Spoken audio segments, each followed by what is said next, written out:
Alors, on avait préparé aussi quelques questions. Il y avait 3 questions.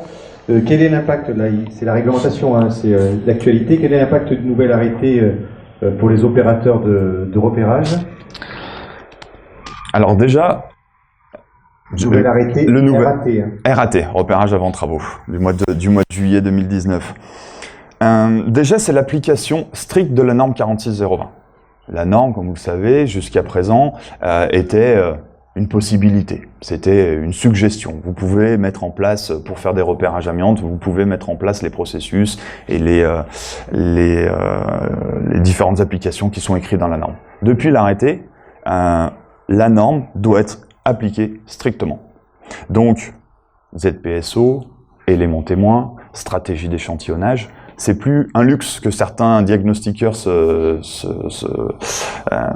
faisaient à l'époque. C'était, voilà, vous voulez faire absolument une stratégie d'échantillonnage.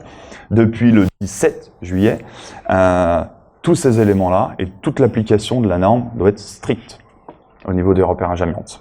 Il y a également une grosse modification substantielle, je dirais, c'est dans la quantification des matériaux. Sur vos rapports de repérage, le diagnostiqueur doit vous quantifier les matériaux.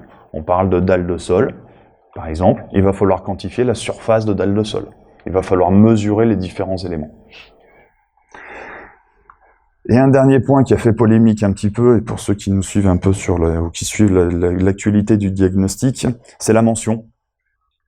Le repérage avant travaux, il a été imposer une mention amiante pour faire des repérages amiantes avant travaux. Ça n'a pas duré longtemps, une société a fait un recours d'État, c'est nous. Et depuis 15 jours, 3 semaines, donc la mention n'est plus obligatoire et devrait revenir au 1er janvier 2020. Voilà, merci pour cette précision. Alors, peut-on encore ce décret va-t-il entraîner des surcoûts pour les repérages? Je dirais que le surcoût va venir en fin de compte de l'application stricte de la norme, si surcoût il y a. Puisque on parle de pré-rapport dans la norme, aujourd'hui le pré-rapport devient obligatoire. Donc le pré-rapport, une société de diagnostic vous émettra un pré-rapport si l'ensemble de la zone concernée par les travaux n'a pas pu être diagnostiqué, ou certains éléments ou matériaux n'ont pas pu être repérés. On émet un pré-rapport. Et tout ça pour en venir, en fait, je pense que les surcoûts potentiels liés à cet arrêté vont être surtout dans la multiplication des passages du diagnostiqueur. Puisque forcément, les maîtres d'ouvrage payent les différents passages.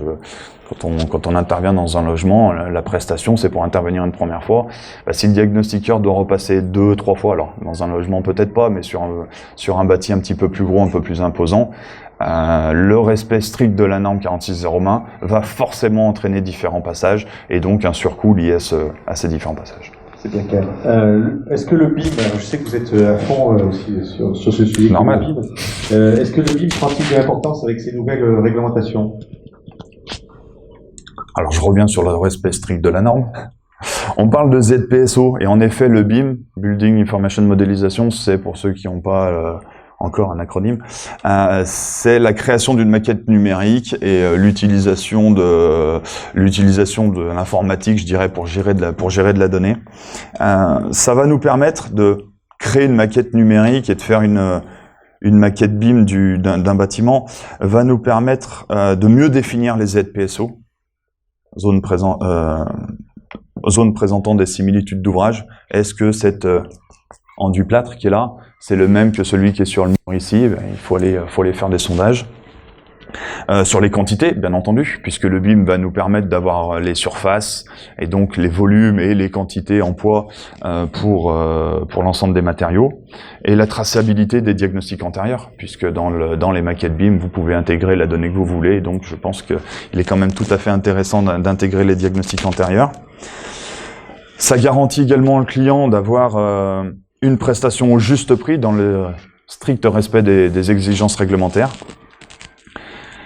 Va permettre au diagnostiqueur, donc là, c'est ce que je venais sur encore le respect strict de la norme, de réaliser ces stratégies d'échantillonnage de manière bien plus efficace, avec un nombre de sondages, un nombre de prélèvements qui peuvent être définis avant même d'avoir fait les investigations. Et puis bien sûr, ce que je disais tout à l'heure, hein, historiser les diagnostics antérieurs.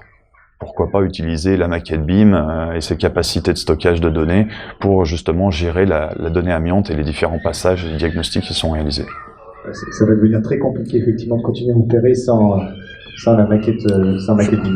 Alors on est peut-être un petit peu précurseur sur le domaine du BIM aujourd'hui, même si depuis 2 ans aujourd'hui on en entend beaucoup plus parler, mais je pense sincèrement que c'est une des solutions demain pour les maîtres d'ouvrage pour gérer la donnée et notamment la donnée des polluants. Voilà. On peut applaudir